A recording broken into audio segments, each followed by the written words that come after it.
Un saludo a todos. En esta clase vamos a hablar sobre circuitos de corriente alterna. Estamos en la física 3, en la última unidad, unidad 8. Mi nombre es Mario Arturo Hernández.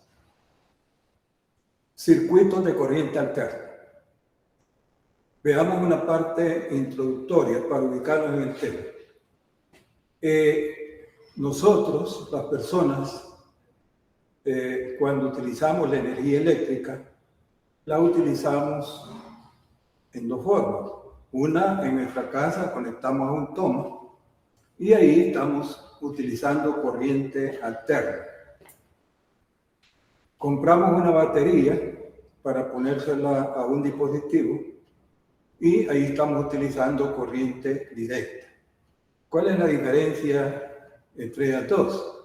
La corriente directa es provocada por voltajes directos, o sea, voltajes que son constantes en el tiempo, no tienen variación. Pero cuando conectamos en un toma, ahí estamos utilizando voltajes y corrientes alternas. ¿Qué quiere decir alternas? Que varía con el tiempo. Y la forma de onda en que varían los voltajes y las corrientes son sinusoides. Esto quiere decir que pueden ser senos o cosenos. La corriente alterna la podemos analizar tanto con seno o como coseno, porque entre ellos nada más difieren en un ángulo de fase de pi sobre 2. Muy bien, entonces, ¿por qué nosotros utilizamos corriente alterna? ¿O por qué en el mundo se utiliza corriente alterna? Fíjense de que en Estados Unidos la frecuencia en esas variaciones de corriente y voltaje alternos, la frecuencia es de 60 ciclos. Acá en nuestro país, en Latinoamérica, son 60 ciclos por segundo, que está variando una onda seno de voltaje que alimenta un circuito alterno. En Europa, la frecuencia es de 50 ciclos. Entonces quiere decir que si nosotros traemos un dispositivo europeo y lo conectamos a la red nuestra, pues no va a funcionar tan bien. ¿Por qué? Porque está diseñado para funcionar a 50 ciclos por segundo. Bien, centrémonos ya en las fuentes alternas y, digamos, justifiquemos el por qué, una razón muy fuerte, por qué se utilizan voltajes alternos en la distribución de energía, en el transporte de la energía. ¿Por qué? Porque si el voltaje que está variando con el tiempo, podemos aplicar la ley de Faraday y por inducción en una máquina que la vamos a estudiar al final de esta unidad, por inducción y aplicando la ley de Faraday, se puede lograr transformar de un voltaje bajo a un alto y al revés, de un voltaje alto a un voltaje bajo, utilizando pues un dispositivo que se llama el transformador, que lo vamos a estudiar al final. Muy bien, ese hecho, vean ustedes, es muy importante. ¿Por qué? Porque los centros de generación de energía no están cerca de las ciudades todas las veces. Hay, por ejemplo, represas donde se utiliza la fuerza de un flujo de agua para mover una máquina y convertir esa energía mecánica en energía eléctrica, utilizando el fenómeno de inducción electromagnética. Entonces, ese hecho permite que se transmita la energía de los centros de generación a los centros de consumo, modificando el voltaje, elevando el voltaje y reduciendo la corriente. ¿Por qué? Porque el conductor por el cual va a circular la corriente tiene resistencia. distribuida y son kilómetros, imagínense, sería una resistencia muy grande. Pero si la corriente es pequeña, entonces las pérdidas por efecto Young o calor se minimizan. Y esa transmisión de energía es eficiente. Se llega a los centros de consumo. El usuario se le sirve voltajes bajos, 120, 220, y debe haber ahí otra máquina transformadora, el transformador, que convierta ese voltaje alto a un voltaje ya donde lo puede manejar el usuario. Bien, esa es la importancia de la corriente y voltajes alternos. Ahora veamos cuál sería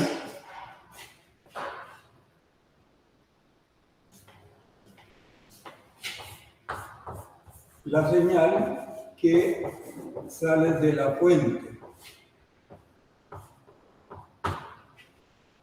Una fuente de corriente alterna la simbolizamos de esta forma.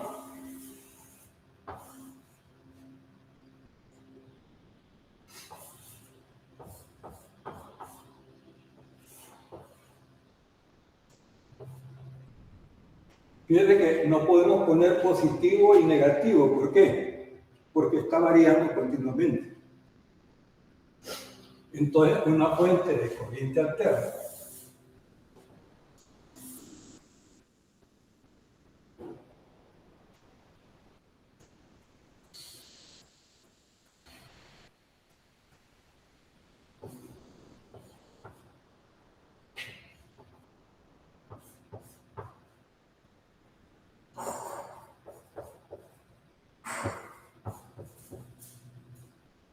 entonces, esa es la variación de una fuente de corriente alterna. Estamos representando que Vst es igual a un valor máximo por el seno de omega c.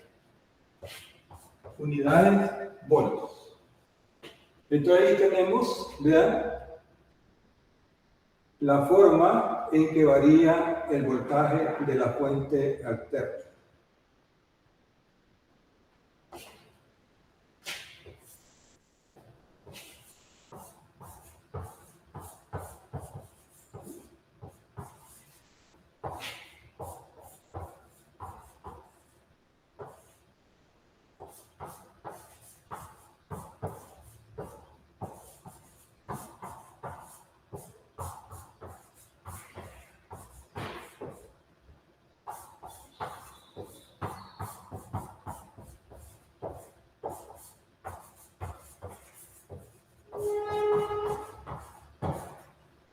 El hecho de que la fuente esté variando entre valores positivos y negativos, esa variación es favorable porque, según la ley de Faraday,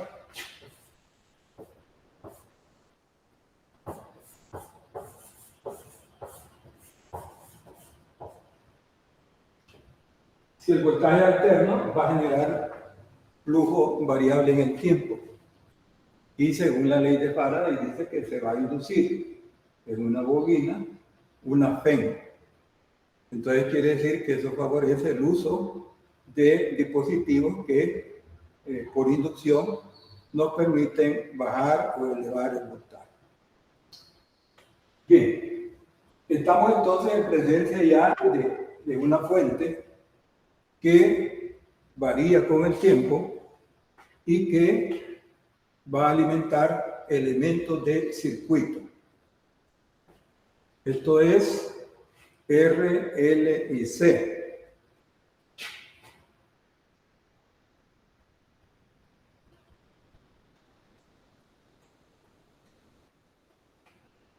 ¿Qué pasaría si nosotros conectamos esa fuente a una resistencia, a un circuito puramente resistivo?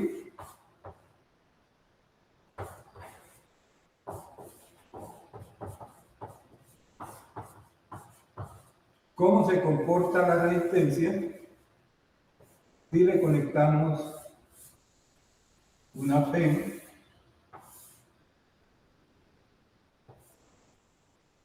que varía con el tiempo?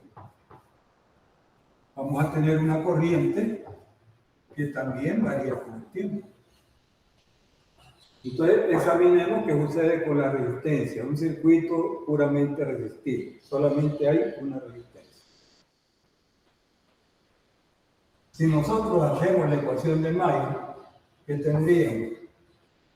Que B es igual a B sub R igual a 0, porque solo hay un elemento.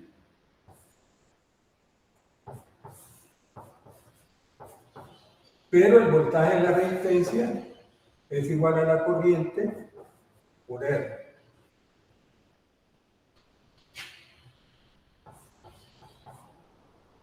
La corriente entonces sería igual a la P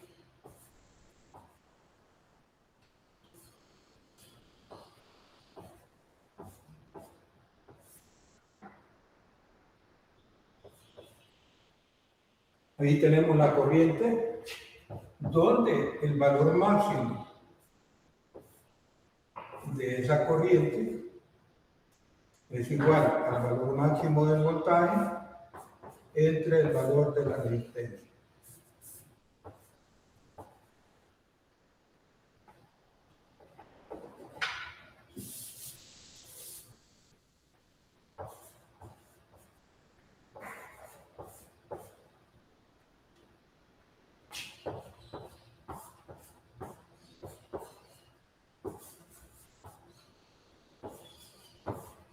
Y ahí tenemos, vean, la corriente variable en el tiempo, en esa resistencia que le hemos aplicado una fuente alterna.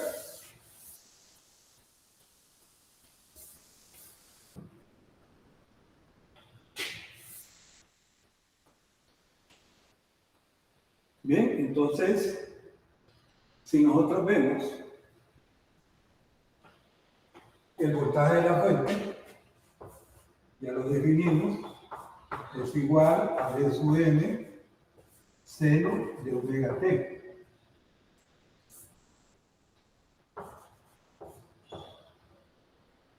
Y la corriente que hemos calculado es igual al valor máximo por seno de omega t. Las dos están representadas por una función seno. Si hacemos el gráfico, vamos a ver lo siguiente.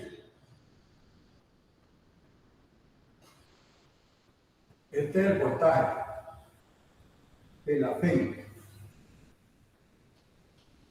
Y esta es la corriente.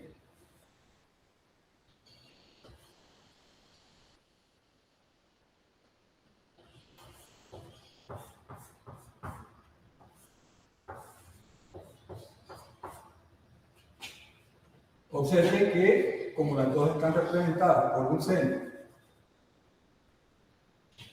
resulta que la corriente y el voltaje alcanzan sus valores máximos simultáneamente, los máximos positivos y los máximos negativos. Entonces, resulta que este comportamiento, decimos que voltaje y corriente en un circuito resistivo están en fase. ¿Cuál sería el ángulo de fase? El ángulo entre la corriente y el voltaje. Como las dos alcanzan simultáneamente el valor máximo positivo y el valor máximo negativo, entonces el ángulo de desfase es 0. Y el voltaje y la corriente están en fase en un circuito puramente resistivo, o sea que solamente tenga resistencia. Aquí solamente hemos puesto una resistencia y el circuito es puramente resistivo.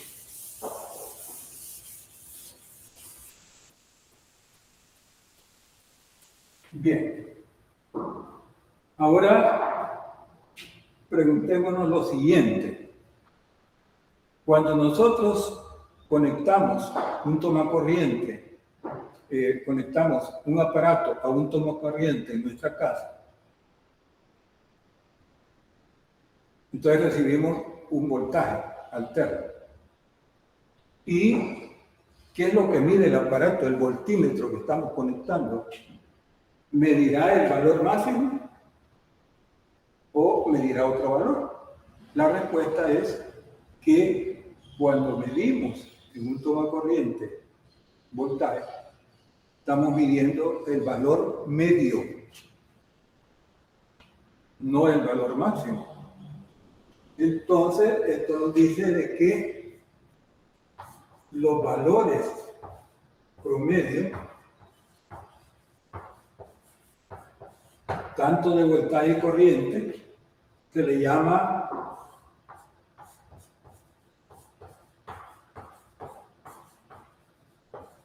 valores RMS, que son los valores efectivos con los que calculamos la potencia utilizada. Entonces es un valor promedio. Si nosotros calculamos a una onda seno o a una onda coseno su valor promedio, nos va a dar un valor que se llama valor RMS. O sea, ese valor promedio ya calculado para un ciclo o puede ser calculado para varios ciclos. Entonces, ¿a qué es igual un valor RMS de voltaje? Imaginen que ya calculamos el valor RMS de voltaje, que es igual al valor promedio y es igual al valor máximo entre raíz de 2. Eso es lo que nos da el medidor. Entonces, si en el toma tenemos nosotros la medición de 120 voltios, ese es un valor RMS o un valor promedio. Pero ¿cuál es el valor máximo? ¿Vean? El cálculo lo hacemos con el valor máximo entre raíz de 2. O sea que cuando medimos un valor menor al valor máximo y es un valor promedio. Entonces, BRMS es igual a B sub M entre raíz de 2, que es igual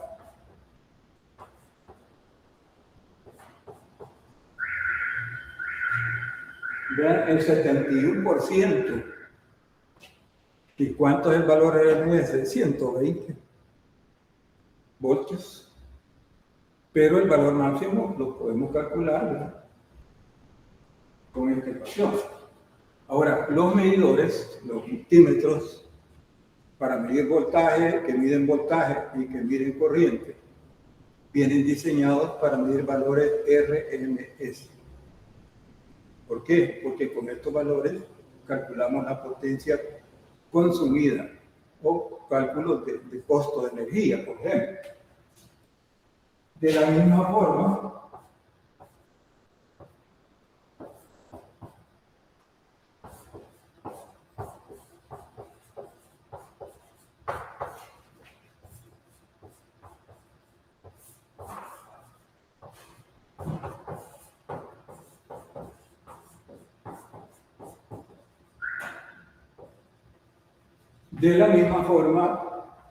la corriente promedio o IRMS es igual al valor máximo, la amplitud máxima, entre raíz de 2. Y como les decía, los aparatos ya vienen diseñados para medir valores promedio.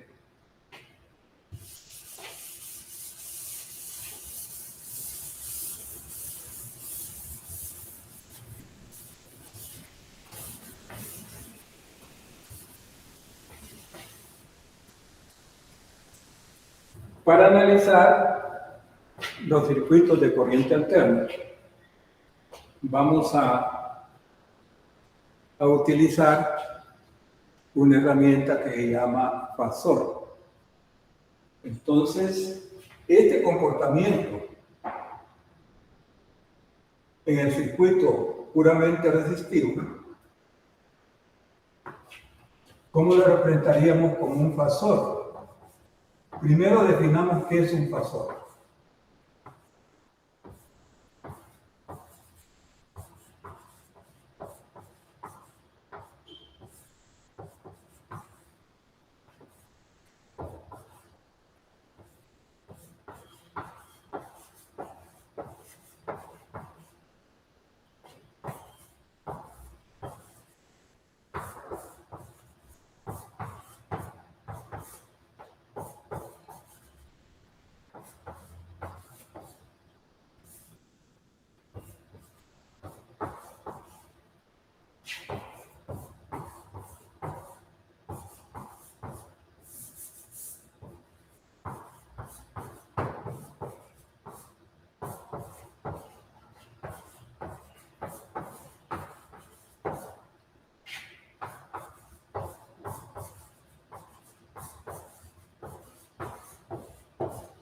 Un fasor es un vector, lo podemos definir como un vector que gira alrededor de un punto.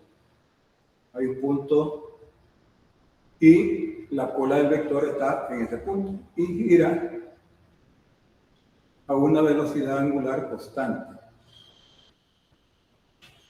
Entonces, el fasor nos facilita el estudio de la corriente alterna. Dibujemos un diagrama fasorial del primer caso que estamos viendo, circuito puramente resistivo.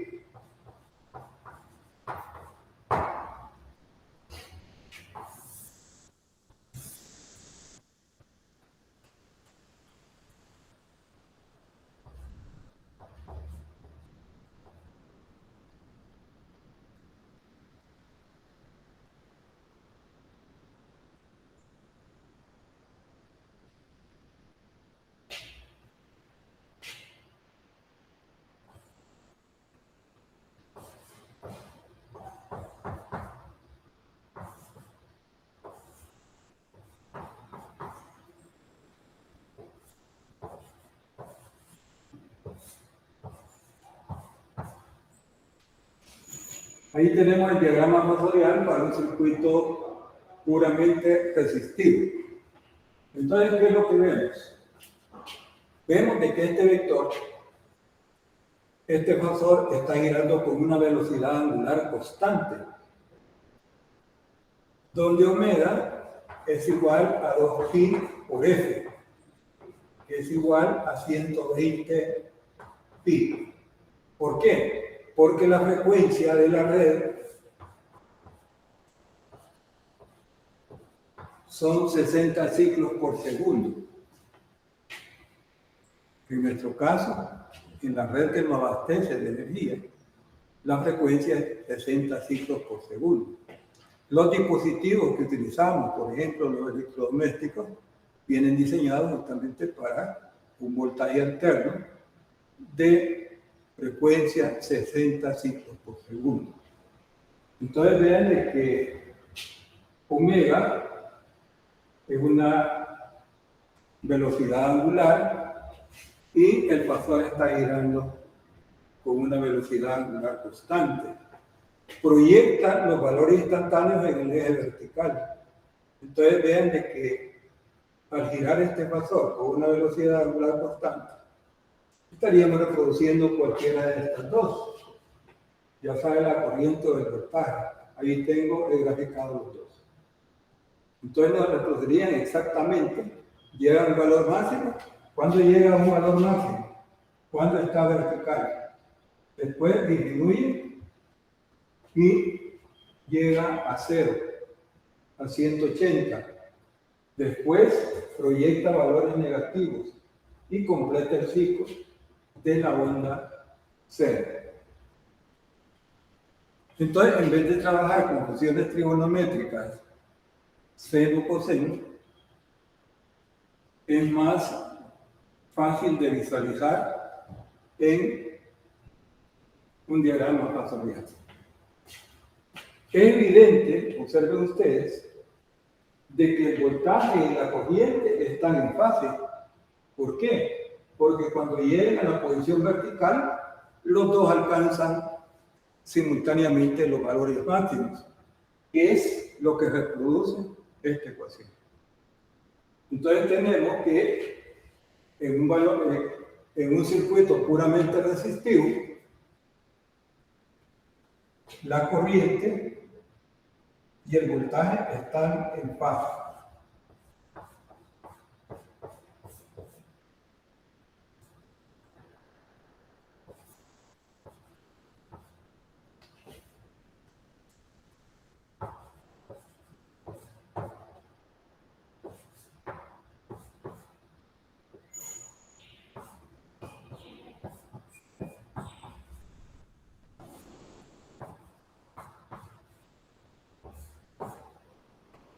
Vean, los dos tienen una función seno. Cuando la función seno, que representa el voltaje, alcanza el máximo, también lo alcanza la corriente. Se dice entonces que en la resistencia, voltaje y corriente están en fase.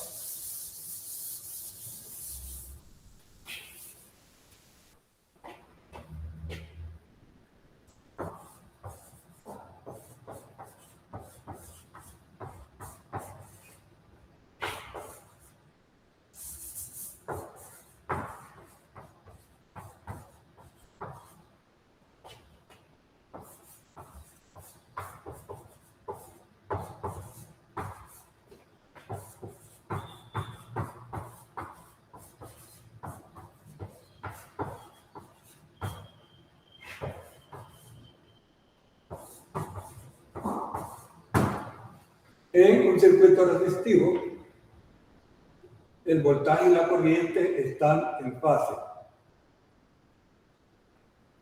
Si aquí le llamamos ángulo de fase,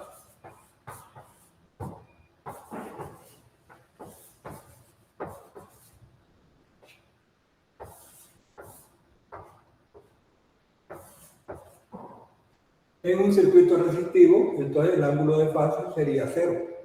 ¿Por qué? Porque los dos fasores, tanto voltaje como corriente, viajan juntos.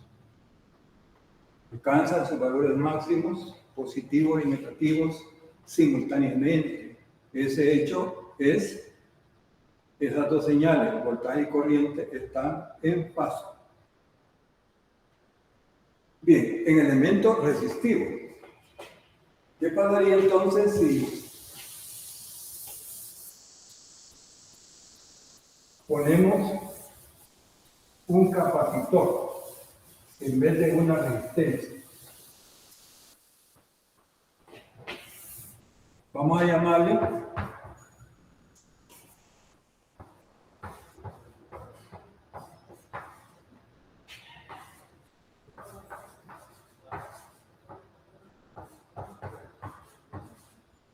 un circuito capacitivo alimentado por una fuente alterna.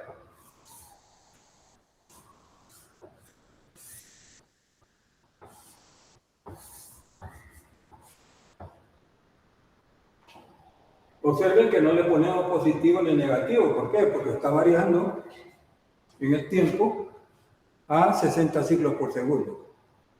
El que era positivo cambia a negativo y viceversa. Entonces, ¿qué sucede si tenemos un circuito puramente capacitivo? O sea, un capacitor alimentado con una fuente alterna. La fuente sería un valor máximo de voltaje por el seno de omega t. ¿Qué sucede en el circuito? Apliquemos la segunda regla de Kirchhoff.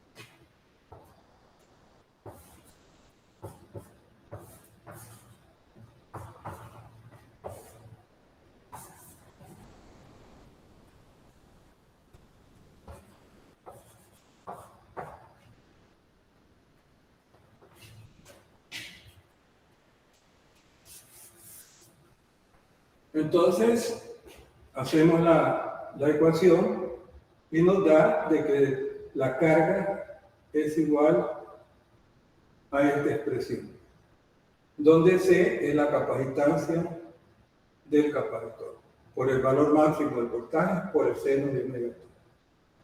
Pero sabemos que la derivada de la carga con respecto al tiempo es la corriente.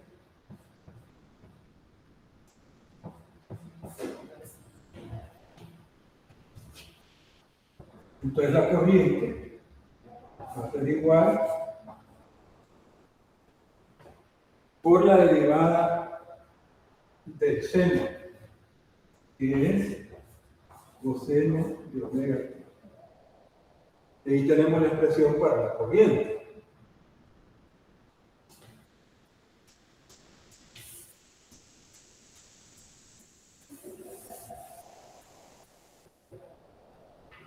Vamos a convertir este coseno a un seno. Entonces vamos a aplicar esta identidad trigonométrica.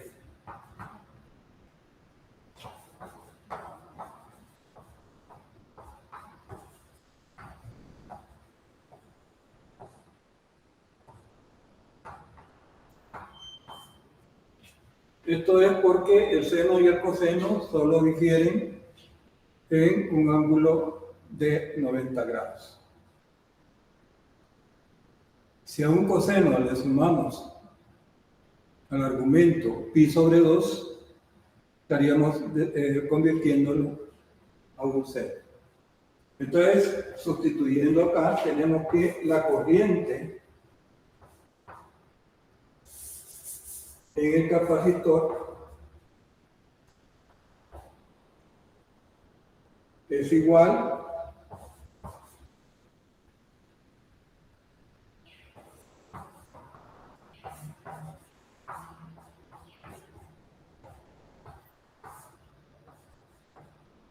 vean, estoy ya sustituyendo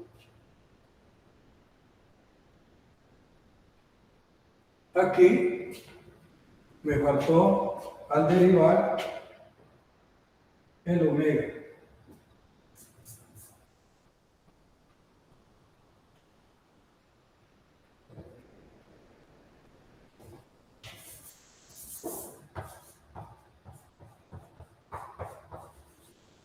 ¿Qué es la frecuencia angular? Al derivar, pues, iba multiplicando la frecuencia angular. Tenemos el valor máximo del voltaje entre omega c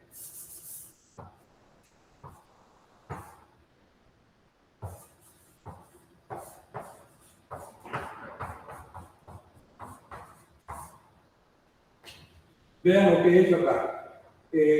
Aquí hay un producto omega c por el valor máximo del voltaje. Esta forma equivale a escribirlo como un cociente.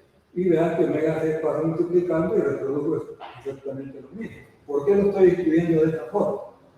Porque a ese inverso se le llama X sub C. ¿Qué es X sub C?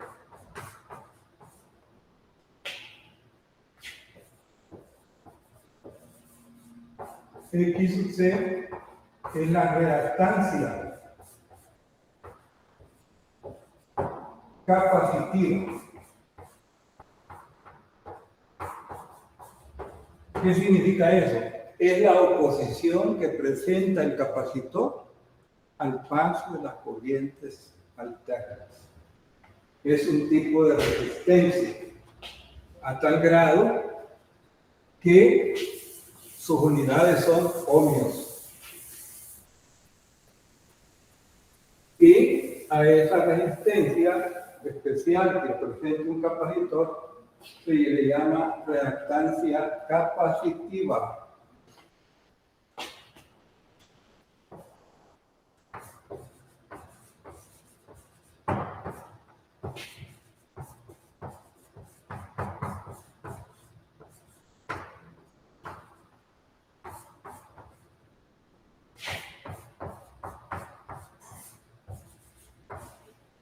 Y es al inverso de omega C.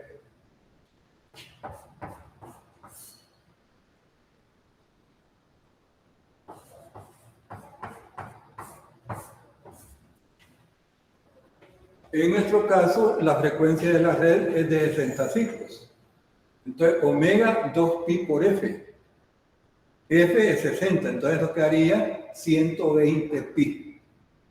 Omega vale 120 pi en la red que nos alimenta de energía eléctrica.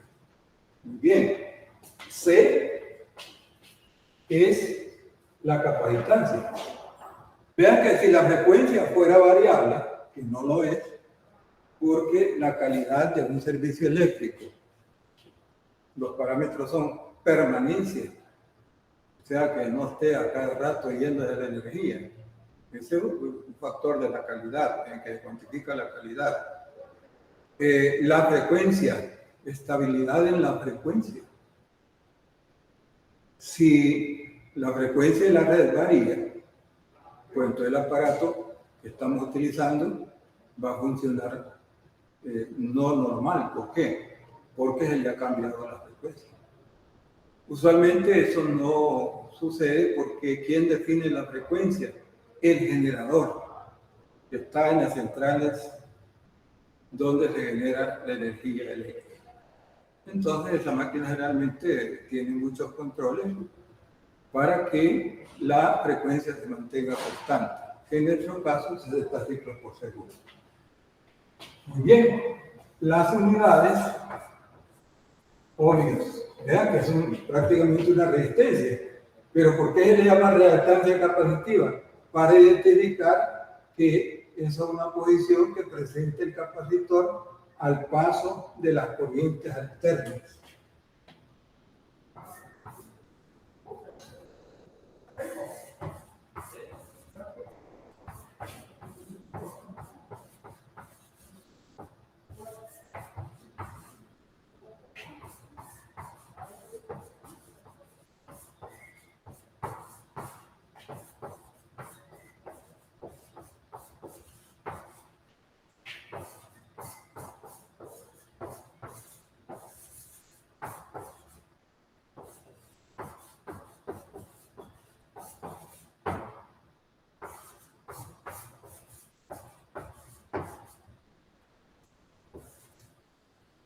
La reactancia capacitiva es la oposición que presenta un capacitor al paso de las corrientes alternas, que son variables en el tiempo.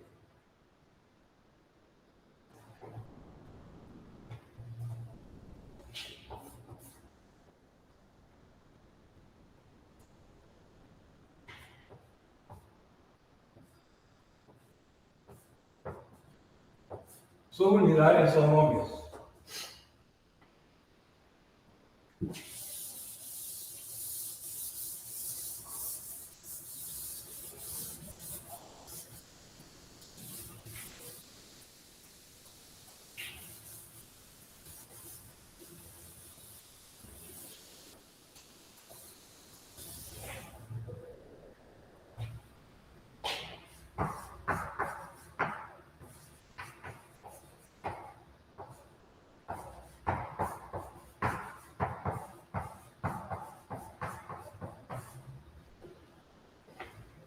Ahora hagamos un diagrama fasorial para el circuito capacitivo. Podemos llamarle también puramente capacitivo. ¿Por qué? Porque solamente hay un elemento C, capacitante.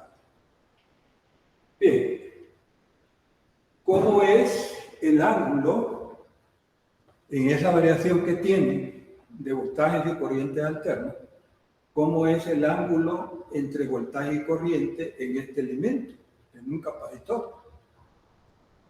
Entonces vamos a dibujar el diagrama fasorial para el circuito capacitivo.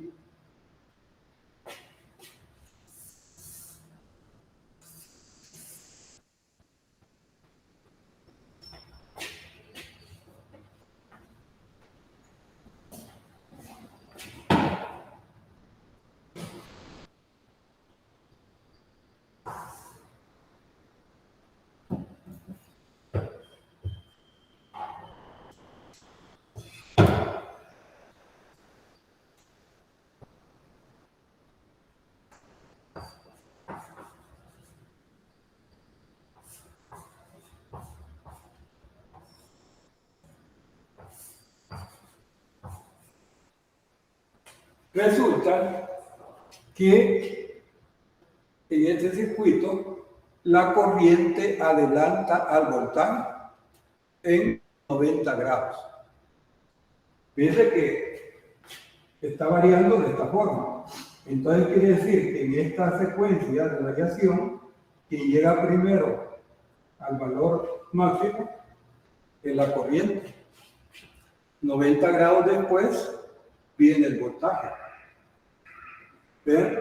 La corriente, como la variación en el sentido antihorario, la corriente pasó primero por el valor máximo y de 90 grados después el voltaje.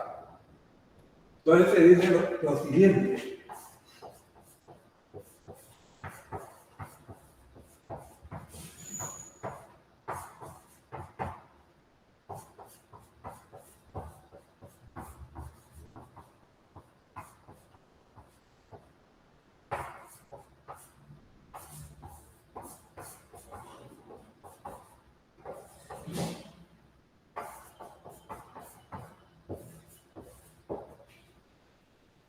La corriente adelanta el voltaje en 90 grados en un circuito capacitivo.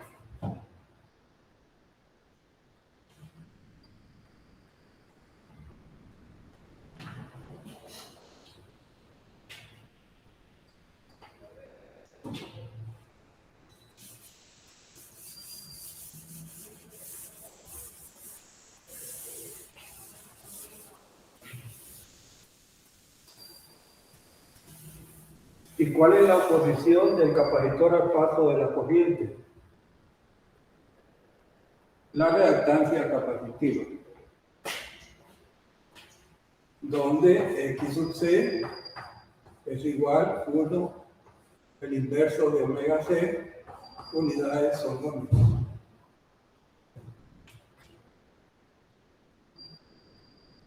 Y la corriente, variable en el tiempo, es igual al valor máximo del voltaje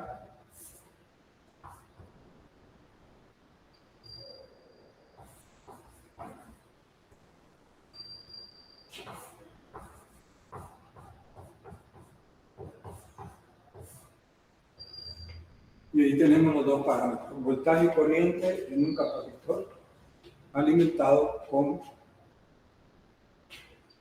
un voltaje alterno.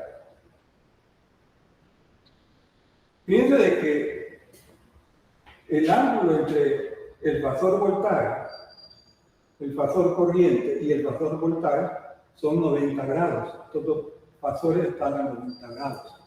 Cuando hablemos de potencia, va a ser importante recordar ese detalle. Veamos ahora un circuito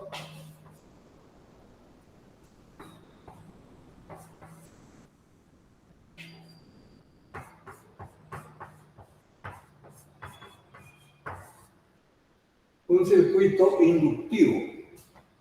Vamos a conectar una FEM variable en el tiempo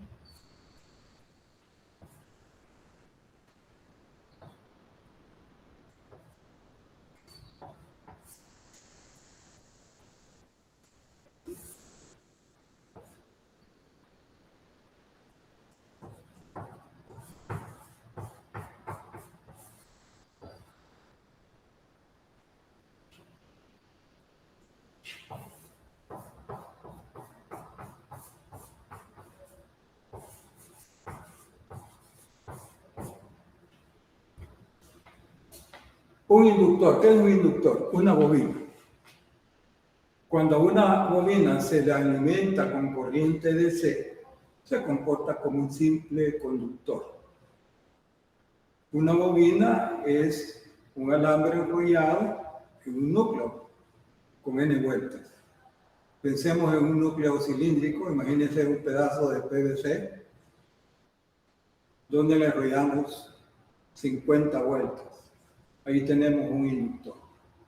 Entonces, si el inductor, les decía, lo conectamos a una fuente DC, a un voltaje constante, a una batería, pues se comporta sencillamente como un alambre. ¿Y quién va a limitar la corriente? Nada más la resistencia distribuida que tiene todo ese alambre en toda su longitud. Pero, si ese inductor lo conectamos a una FEM alterna, entonces va a tener un comportamiento diferente. Y el voltaje en sus terminales es igual a L, que es una constante, donde L es la inductancia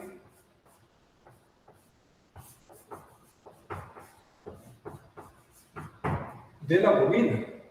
Es un parámetro que caracteriza al inductor, la inductancia. Muy bien, porque la inductancia multiplicada por la derivada de la corriente con respecto al tiempo. Quiere decir de que va a haber voltaje inducido en los terminales de esa inductancia solamente si la corriente que pasa por ella está variando con respecto al tiempo. Entonces es derivable, la derivada da diferente de cero y hay un voltaje inducido. Apliquemos la segunda regla de Kirchhoff. El voltaje de la fuente menos el voltaje del inductor es igual a cero.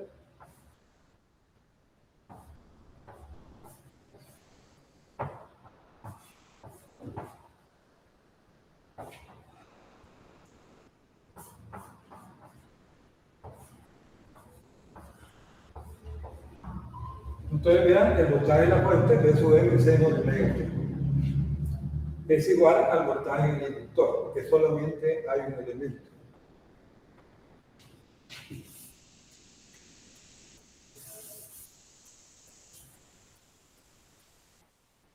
Despejemos el diferencial de corriente de esa ecuación.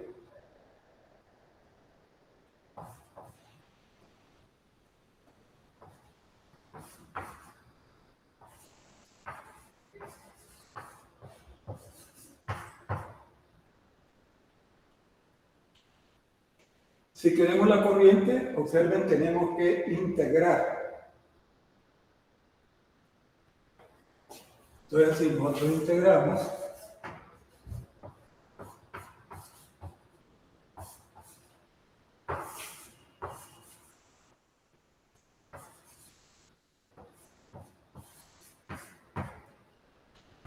aquí tendríamos la corriente, el valor máximo, al integral, omega pasa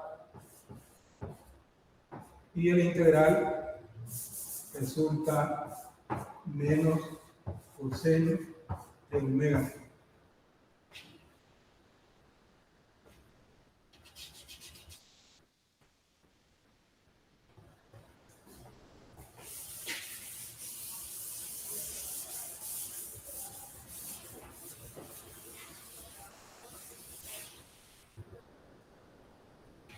Entonces vamos a aplicar una identidad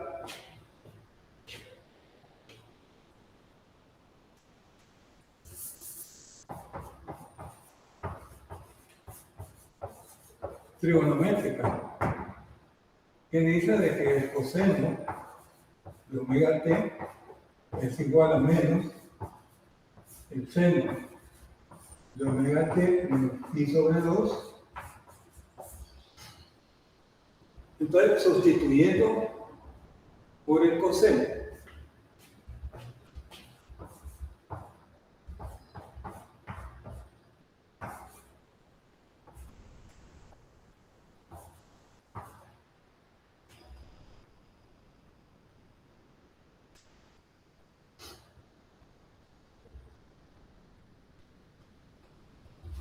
este signo menos, vean, se me elimina con este y me queda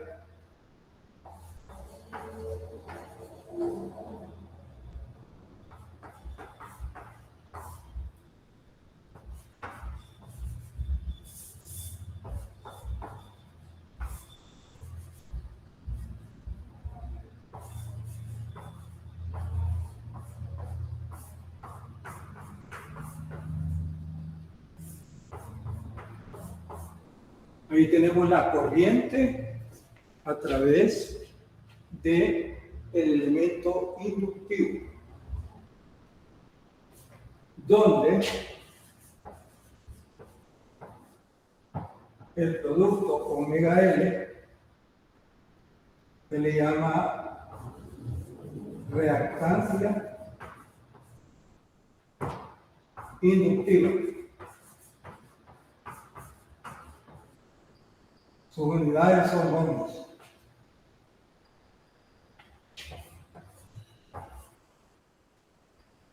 Entonces quiere decir que tanto la reactancia inductiva como la capacitiva son equivalentes a resistencias o a oposición al paso de la corriente.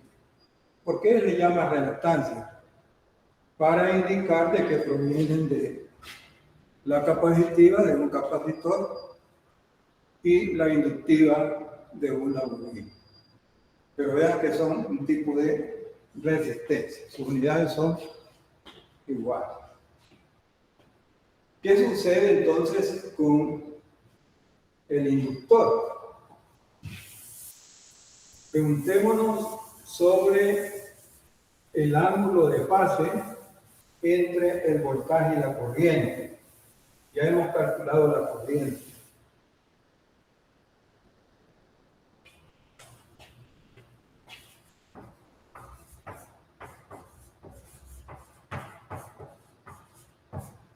Entonces, ¿qué sucede en el inductor? Ahí sucede lo siguiente, en cuanto al ángulo de fase entre voltaje y corriente. En el inductor,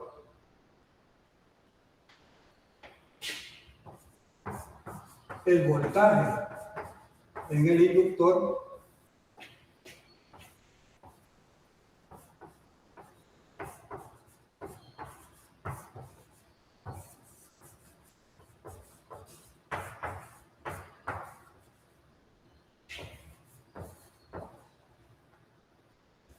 el voltaje adelanta a la corriente en 90 grados. Esto es que en el diagrama fasorial primero alcanza el máximo, el fasor voltaje, 90 grados atrás viene la corriente.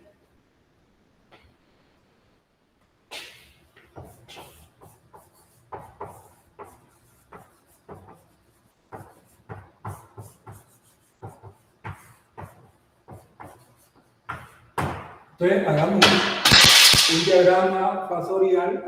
diagrama fasorial para el circuito inductivo.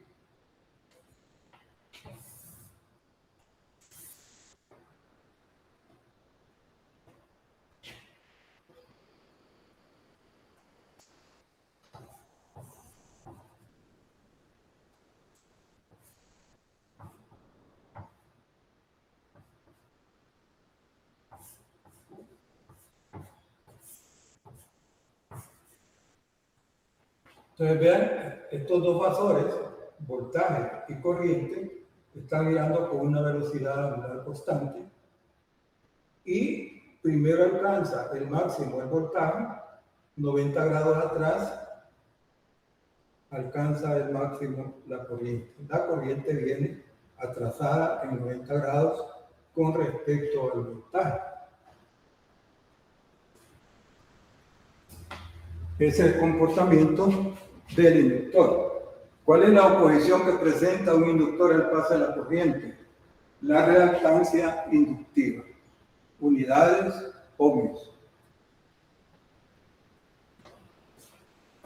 Muy bien, ahora pensemos, ¿qué pasaría si tenemos un circuito donde incluimos los tres elementos? ¿Qué va a suceder? ¿Cómo analizarlo? ¿Qué pasaría entonces si se nos da ese caso? Que sería, le llamaríamos un circuito RLC, alimentado con un voltaje alterno. Entonces concluyamos en el circuito inductivo. El voltaje adelanta a la corriente en 90 grados. La oposición al paso de la corriente es su reactancia capacitiva, y a qué es igual al producto omega L. ¿Cómo calculamos omega? Pues es igual a 2pi por F. Como F es igual a 120, a 60 ciclos, nos sale el factor 120, ¿verdad? 120 pi ciclos por segundo. ¿Por qué? Bueno, porque debemos de ponerle la frecuencia de la red que utilizamos. Ese dato no cambia. 60 ciclos por segundo. Puede ser que algún problema no se dé el valor de la frecuencia, pero por cuestión lógica ponemos el valor de la red que alimenta nuestro sistema. Muy bien. Veamos ahora un circuito con los tres elementos R, L y C.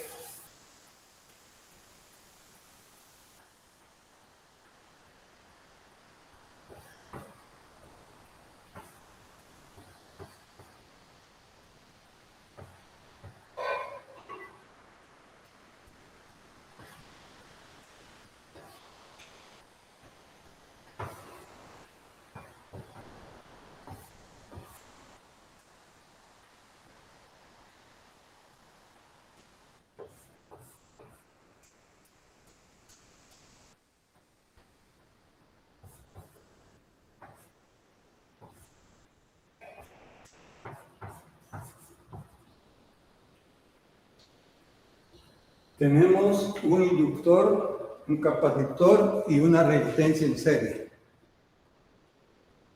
que son los tres elementos del circuito que hemos estudiado. Ahora estamos estudiando los tres elementos, cómo es su comportamiento cuando los alimentamos con corriente alterna. Entonces, la alimentación sería un voltaje variable en el tiempo.